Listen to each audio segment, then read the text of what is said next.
Hello students, कैसे हो आप लोग। आशा करते हैं आप मस्त होंगे, बिंदास होंगे। ठीक है, तो आज मैं आप लोगों को बताने वाला हूं क्या, फॉर्मेशन ऑफ एंगल। तो ध्यान से समझिएगा और पढ़िएगा और वीडियो को स्किप मत कीजिएगा, लास्ट तक देखिएगा। Angle of formation of angle जो है आप लोग को अच्छे से समझ में आ जाएगा। तो फॉर्मेशन ऑफ एंगल क्या होता है, तो फॉर्मेशन ऑफ एंगल कहने का मतलब क्या कि एंगल बनता कैसे है।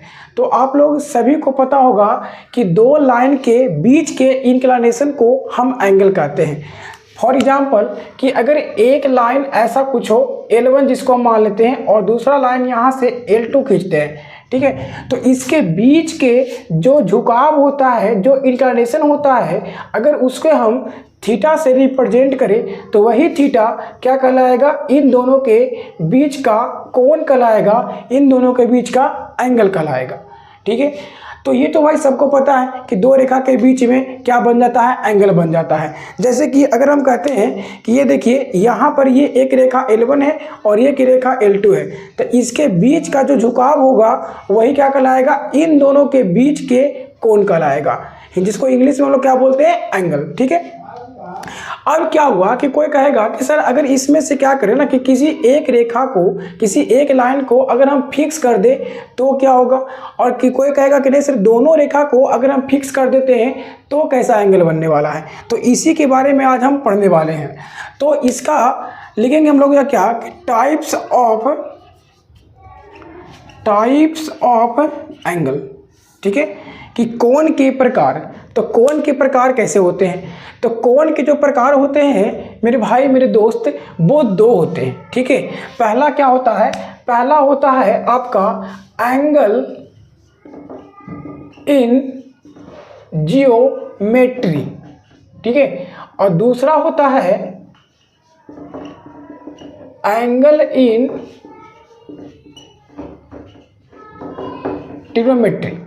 ठीक है, तो एंगल इन ज्योमेट्री क्या होता है और एंगल इन ट्रिग्नोमेट्री क्या होता है, इसके बारे में चर्चा करते हैं हम लोग।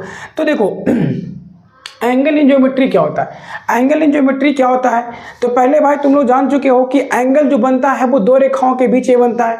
तो जब भी हम एंगल की बात करेंगे तो दो रेखा तो आएगा वहाँ पर। तो मान लेते हैं कि यहाँ पर दो रेखा कुछ इस प्रकार का है। देखिए एक रेखा ये है और एक रेखा ये है। ठीक है, इस दो लाइन के बीच के कोण को हम दो लाइन के बीच के झुकाव को हम क्या कहते हैं, कोण कहते हैं। अब एंगल इन ज्योमेट्री किसको कहेंगे हम, तो अगर इस लाइन को और इस लाइन को हम फिक्स कर देते हैं, है ना, कि मतलब कि इसको उधर उधर मूव नहीं कर सकते, इसको इधर उधर मूव नहीं कर सकते हैं, और अगर ये फिक्स हो गया तो इसके बीच का जो कोण होगा वही कोण क्या कहलाएगा, एंगल इन ज्योमेट्री कहलाएगा। ठीक है, तो जितने भी आप लोग ज्योमेट्री पढ़ते हो, समकोण पढ़ते हो, त्रिभुज वगैरह पढ़ते हो, है ना, तो उसमें क्या होता है कि एंगल इन ज्योमेट्री ही बनता है। तो एंगल इन ज्योमेट्री बनता है मतलब कि दोनों रेखाओं क्या होता है, दोनों यहाँ पर जो रेखा होता है ना वो फिक्स होता है, तो उसी के बीच का कोण क्या कहलाता है, एंगल इन ज्योमेट्री कहलाता है। अब एंगल इन ट्रिग्नोमेट्री क्या होता है, तो एंगल इन ट्रिग्नोमेट्री पढ़ने के लिए देखो वही बात, सेम बात कि दो लाइन के बीच में कौन बनेगा। तो अभी भी क्या लिए, दो लाइन लिए यहाँ पर, लेकिन इसमें होता क्या चाहिए ना कि एक लाइन को आपको फिक्स करना है। तो अगर इस ब्लैक वाले मार्कर को हम फिक्स करते हैं और ये जो ब्लैक वाला पेन है इसको हम मूव करेंगे तो जो कोण बनेगा दोनों के बीच में वही कोण क्या कहलाएगा, एंगल इन ट्रिग्नोमेट्री कहलाएगा। अब देखिए कि अगर हम मूव करते हैं तो मूव तो क्या कर सकते हैं, ऊपर भी कर सकते हैं और मूव क्या कर सकते हैं, नीचे की ओर भी कर सकते हैं। ठीक है, तो इसके कारण होता क्या चाहिए कि अगर हम इसको देखिए इस प्रकार से कि एक एंगल कुछ ऐसा, एक लाइन ऐसा कुछ है और दूसरा लाइन कुछ ऐसा है यहाँ से, और इस L1 को हम फिक्स कर देते हैं। ठीक है, इसे क्या कर दिए, फिक्स कर दिए। अब ये जो है वो मूविंग है, कैसा है, मूविंग है। तो मूविंग रहेगा तो ये जो मूव करेगा तो मूव कैसे कैसे कर सकता है, देखिए इसको अगर हम फिक्स कर देते हैं यहाँ से, ठीक है, और इसको मूव करवाएंगे तो मूव कैसे होगा, एक तो ऐसे हो सकता है मूव, और एक क्या हो सकता है, ऐसे करके मूव हो सकता है। मतलब कि एक मूव हो सकता है एंटी क्लॉकवाइज और दूसरा मूव हो सकता है क्लॉकवाइज। ठीक है, तो अगर एंटी क्लॉकवाइज घूमता है, ये देखिए यहाँ से कि अगर एंटी क्लॉकवाइज घूमता है तो यहाँ पर जो एंगल बनेगा वो बनेगा पॉजिटिव एंगल। कि देखिए अगर एक यहाँ पे लाइन L1 है और यहाँ से एक लाइन L2 है और ये तो क्या है भाई, फिक्स ही है। ठीक है, तो अगर ये घूमता है क्या एंटी क्लॉकवाइज में, तो यहाँ पर जो भी कोण बनेंगे वो पॉजिटिव कोण बनेगा। कैसा बनेगा?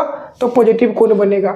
और अगर यही दो लाइन के बीच में कोण बनाएंगे जिसमें एक क्या रहेगा, फिक्स रहेगा, और दूसरा क्या हो जाएगा, मूविंग होगा, तो इसको अगर हम घुमाते हैं देखिए क्लॉकवाइज में, किस में घुमाएंगे? क्लॉकवाइज में। जब क्लॉकवाइज में घुमाएंगे तो यहाँ पर जो भी कोण बनेगा वो नेगेटिव कोण बनता है।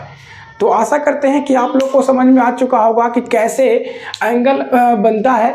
तो एक बार फिर से इसको री करते हैं कि देखिए कि दो लाइन के बीच में जो झुकाव होता है, जो इंक्लिनेशन होता है, वही क्या कहलाता है? एंगल कहलाता है। और एंगल के दो प्रकार होते हैं, दो टाइप होते हैं। पहला टाइप को हम बोलते हैं एंगल इन ज्योमेट्री और दूसरा टाइप को बोलते हैं एंगल इन ट्रिग्नोमेट्री। अब एंगल इन ज्योमेट्री में क्या होता है कि एंगल इन ज्योमेट्री में दोनों रेखाएं यहाँ पे क्या होते हैं? फिक्स होते हैं। दोनों क्या होते हैं? फिक्स। ठीक है, तो जब दो लाइन को हम क्या कर देंगे? फिक्स कर देंगे, तो उसके बीच का कोण क्या कहलाएगा? एंगल इन ज्योमेट्री कहलाएगा। और जब एक को फिक्स करेंगे और दूसरे को मूविंग करेंगे तो उसको हम क्या बोलेंगे? एंगल इन ट्रिग्नोमेट्री कहेंगे। तो एंगल इन ट्रिग्नोमेट्री में इसी कारण से आप देखते हैं कि उसमें हम -360 डिग्री का भी कोण मान निकालते हैं और प्लस में 360 डिग्री का भी मान निकालते हैं। तो इसी कारण से, क्योंकि ये एंगल इन ट्रिग्नोमेट्री में नेगेटिव एंगल ही बनता है, पॉजिटिव एंगल ही बनता है। तो नेगेटिव कैसे बनता है? जब क्लॉकवाइज घूमेगा एक लाइन और दूसरा लाइन फिक्स रहेगा तो उन दोनों के बीच के एंगल जो रहेगा वो क्या बन जाएगा? नेगेटिव एंगल बनेगा। और पॉजिटिव एंगल कब बनेगा?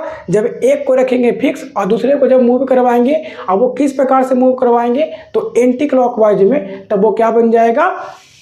पॉजिटिव एंगल बनेगा। ठीक है, चलिए।